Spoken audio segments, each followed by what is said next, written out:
السلام عليكم ورحمة الله تعالى وبركاته. كلانتي وعنا وناكسن صاحب بدا أن جعلنا هاي ميل والباء جوكتان halkani waa Amir Soomaali.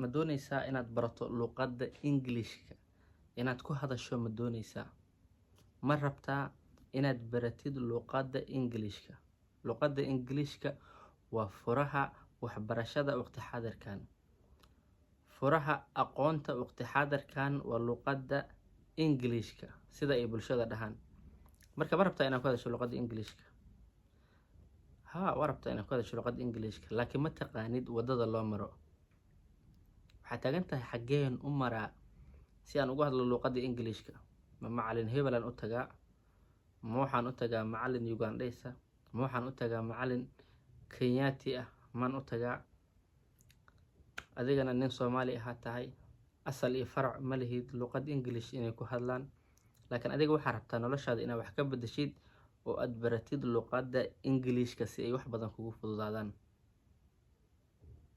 si aad ajaanibta ula hadasho waxaad u baahan tahay luqadda Englishka laakiin say u baranaysaa barnaamijka waan ku lafguri doonaa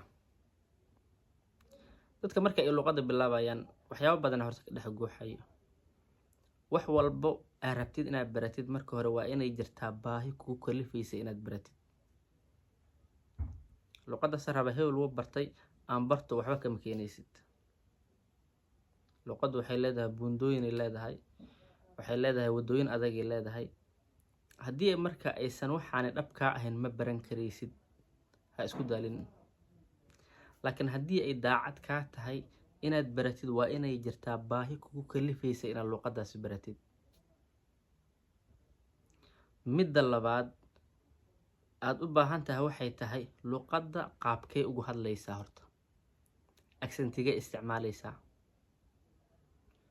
ma waxaad ugu hadlaysaa sida hindidoo kaleetad ma waxaad ugu hadlaysaa sida Mareykanka ma waxaad ugu hadlaysaa sida Englishka ma waxaad ugu hadlaysaa sida Xasan Sheekh qaabkee rabtaa inaad ugu hadasho luqadda Englishka dad badan waxaa jira ma ogta isku mashquulinaya waxaas wuxuu dhahayaa waxa fudud Englishka accentiga waxaa fudud Ingiriiska fudud may waxaa fudud midka Mareykanka fudud carabku qalqaloocina waxaas luqad barasho ma ahan saaxib ha isku daalin haddaad rabtid luqadda inaad baratid iskuulka ku dhow tag iska qor inta ay qaadataba luqadda ku hadlaysaa laakiin waxaa jiro iskuulo badan oo isku mashquulinayo inay baraan accentiga muhiim ma ahan waxaasi waqti dhumis way sababtoo xitaa adduunyada wadan walba luqadda wuxuu ugu hadlaa si gooni ah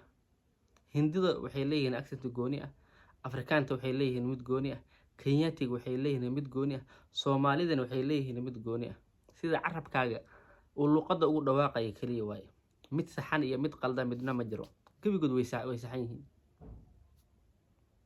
Mareykan iyo maxaa la dhahaa Britishka isku si uga hadlaan Britishka laftirkiisa gobolo ku kala duwan luqadda qaabka loogu dhawaaqayo marka waxaas ha isku mashquulinin Soomaaliya tahay sida Soomaalidaad ugu hadlaysaa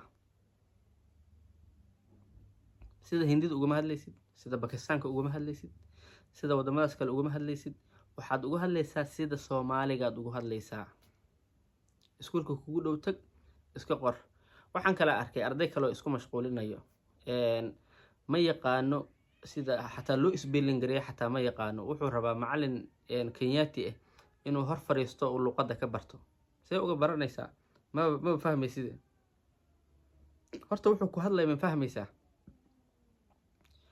qofka wax ka baran karo yacni macallin qalaad ama macallin wadan kaleeta qofkii ka baran karo waa qof advanced ah laakiin qof beginner ah kama baran karayo waa inaad macallinka kugu dhow aad u tagtaa ee Soomaaliga ku hadlo af Soomaaliga kugu tarjumayo marka hore waa inaad spelling-ka iska soo dhistaa dictation-ka iska dhistaa luqadda sentence-ka aad dhisi kartaa intaas aad samayn kartaa aad kala taqaanaa taynisyada nooca aad isticmaalayso ma present isticmaalaysa past ma isticmaalaysa future ma isticmaalaysa waxaas dhan waa inaad kala taqaanaa qofka markuu advance yahay ayuu macallin ajnabi ah wax ka baran karaa.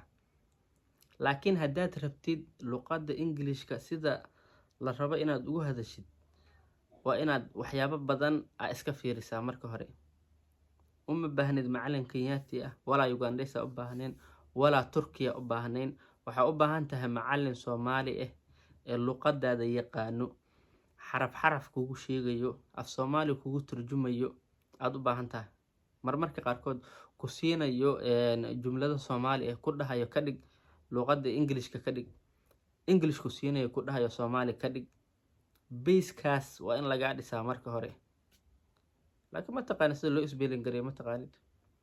waxaa rabtaa macallin ajnabi ah inaad wax ka baratid. Soomaalida ma ogtahay ajnabi jaceylka waa ka wada simanahay. xataa dhaqaatiirta Soomaalida xataa kuma kalsoonin, waxaa u baahanahay dhaqtar ajnabi ah. marka ganacsatada waana fahmeen, dibadaha waxay nooga keenaan macallimiin ajnabi ah iyo dhaqaatiir ajnabi ah. sababtu waxay tahay anaga kuweena kuma kalsoonin, kuweena ma aaminsanin. macallimiinteena luqadda Englishka ku hadlo ma aaminsanin. waxaan aaminsanahay nin ajnabi ah waa la keenaa, marka la keeno lacag badanaa la dul saaranaa. sababtu waxay tahay transportation uu soo galay, guri kiruu degan yahay, marka iskuulka lacag badan uu ka rabaa. lacagtaas marka waa in adiga lagu dul saaraa. isbitaalada sidoo kale way sameeyaan ayaga. dhaqtar Suuriyaana la keenayaa, waxaa la keenaya dhaqtar Hindi ah, dhaqtar mushkiladaasi oo kaleeto luqadda Englishkana way ka jirtaa. maruna isku sheegaynaa mase been. haddaad rabtid luqadda Englishka inaad ku hadashid, macallinka kugu dhow tag. kuwana mushkilad kale ay qabaan barta. mushkiladda ay qabaan waxay tahay iskuullada magaalada dhan safay ka soo wada mareen. iskuulka xaafadiisu tagaa uu ka tagaa, wuxuu dhahay iskuulkan wax lagu baranayo uu ka tagaa. mid kaleeto wuxuu tagaa magaalada geeskeeda uu tagaa, transportation galayo uu kasoo tagaa.